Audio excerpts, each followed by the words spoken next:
Seguramente ustedes pensarán que después de lo sucedido con las elecciones venezolanas, que los sátrapas nunca van a marcharse del poder de un modo democrático. Por norma general sí, pero existen excepciones, y esta que vamos a ver es quizás una de las más históricas, pues este sátrapa fue el primer líder de un país africano en perder el poder mediante sufragio universal o, para los menos cultos, mediante elecciones en las que podía votar toda persona mayor de edad. Y este hombre es Mathieu Kérékou, del que vamos a ver su biografía. Kérékou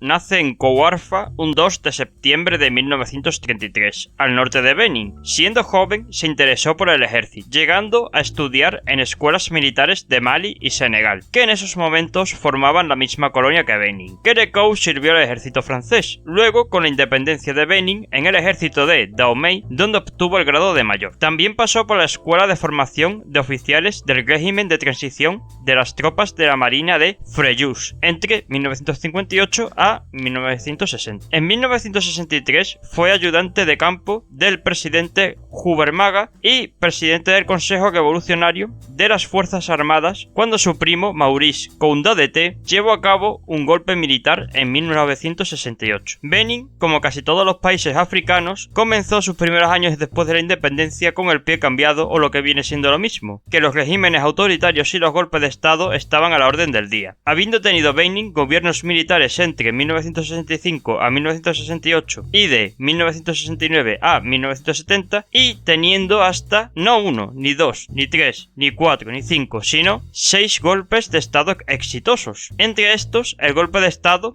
que depuso al entonces presidente Justin Ahmed-Gueye, y llegando al poder Mathieu Kérékou en 1972. Kérékou, quien llegó al poder mediante un golpe de estado pacífico, comienza disolviendo el Consejo Presidencial y la Asamblea Nacional. Al comienzo de su mandato, Kérékou tiró hacia políticas de corte nacionalista, diciendo que la revolución del país no se sobrecargaría copiando ideologías extranjeras. Él llegó a decir que no queremos ni comunismo, ni capitalismo, ni socialismo, hasta que el 30 de noviembre de 1974 anuncia la adopción del marxismo-leninismo por parte del Estado, cambiándole el nombre por el de República Popular de Benín y fundando el Partido de la República Popular de Benín, de ideología marxista-leninista y que estaba como partido único en el país. También cambió el sistema educativo para adaptar el sistema educativo de Benín a la ideología marxista-leninista que prevalecería en ese momento, como para deshacerse de la influencia francesa. Si bien esta reforma educativa a la larga comenzó fracasando. También, durante los primeros años de su gobierno, llevó a cabo un programa de nacionalización de diversos sectores de la economía, tales como la nacionalización de los bancos e industria petrolera, el establecimiento de cooperativas agrícolas y una reforma de las estructuras del gobierno local, además de realizar una campaña para erradicar las fuerzas feudales que incluía el tribalismo. Kérékou además ofrece el apoyo al Frente Polisario para la liberalización del Sáhara Occidental. Viendo la situación que se estaba desarrollando en Benín, Francia temía entonces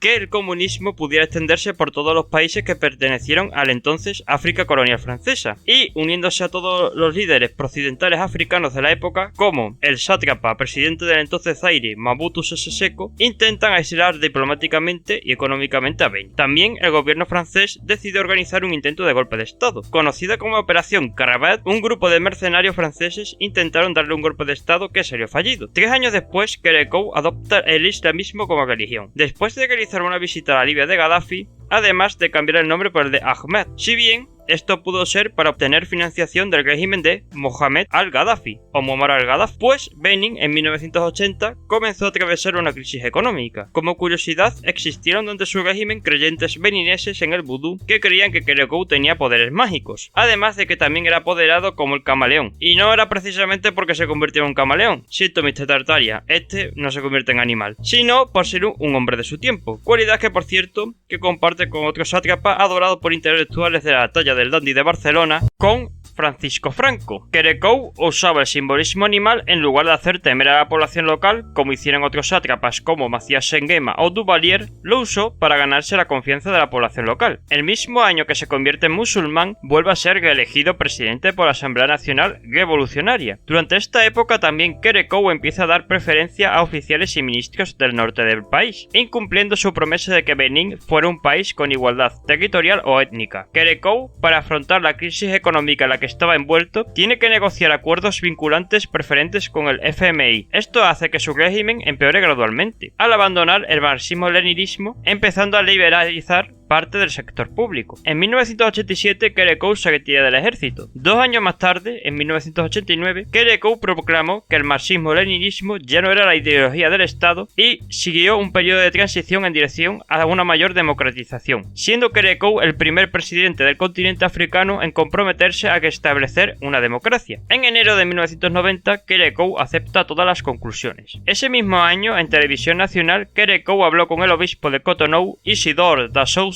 y se confesó culpable y pidió perdón por los fallos de su régimen. Este gesto, que suele ser atípico y más en líderes africanos, podría haber debilitado la posición política de Kerekou, pero lo realizó de tal forma que, lejos de poner fin a su carrera política, sirvió para redimirlo simbólicamente y facilitar su rehabilitación política, al mismo tiempo que le aseguraba inmunidad procesal. En marzo de 1990, Kerekou asegura al economista del Banco Mundial, Nicéphore Soglo, como primer ministro, aprobándose además una nueva constitución por referéndum en 1990, diciembre concretamente. En marzo de 1991 se celebraron elecciones multipartidistas que, para sorpresa de todos, pierde Kerekou con el 32% de los votos en la segunda vuelta ante el entonces primer ministro Soglo. Muchos de ustedes pensarán ahora que Kerekou no aceptó los resultados e intentó mantenerse en el poder. Pues no fue así. De hecho, se disculpó por incidentes deplorables y lamentables que ocurrieron durante su gobierno, abandonando la escena política y replegarse al silencio total.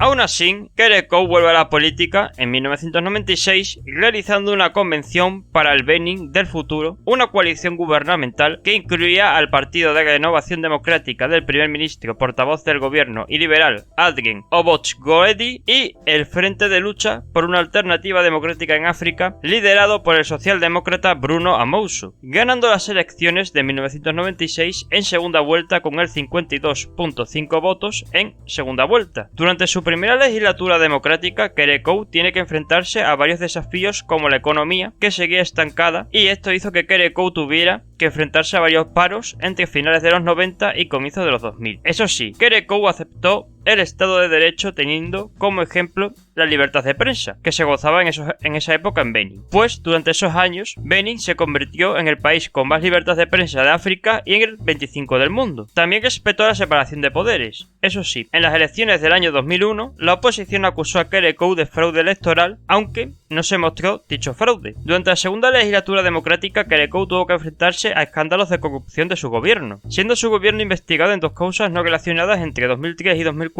que implicaron a muchos funcionarios de la policía, el Poder Judicial y el Ministerio de Finanzas. También siguió impulsando reformas liberales, reformó la Constitución en 2005 e hizo que Benin participara en misiones de paz. Finalmente, Kerekou se jubila en el año 2006, desistiendo para presentarse a un tercer mandato presidencial, algo prohibido, por cierto, por la Constitución de Benin. Después de dejar la presidencia, Kerekou se mantuvo al margen de la política y pasó un tiempo en su casa en Cotonou y Naitigou, en el noroeste de Benín, su región natal. En 2014 sufre una crisis de salud y es trasladado a París para recibir tratamiento, aunque se recuperó siguiendo padeciendo problemas de salud y falleció en Benin el 14 de octubre de 2015 a la edad de 82 años. Actualmente, si bien Benin tiene una situación económica similar a la de la media africana, sí puede presumir de ser de uno de los países africanos más democráticos, habiendo tenido hasta 4 cambios de gobierno democráticos desde 1991, los mismos que España, por cierto, y pasando hasta 4 partidos políticos diferentes desde 1991, más que países como Estados Unidos, Reino Unido, España, Japón, Francia e incluso Alemania o Noruega. Kerekou es el ejemplo de rectificación y de que hasta un sátrapa puede perder unas elecciones y aceptar el resultado. Si os ha gustado el vídeo, ya sabéis, denle a un like y suscríbanse.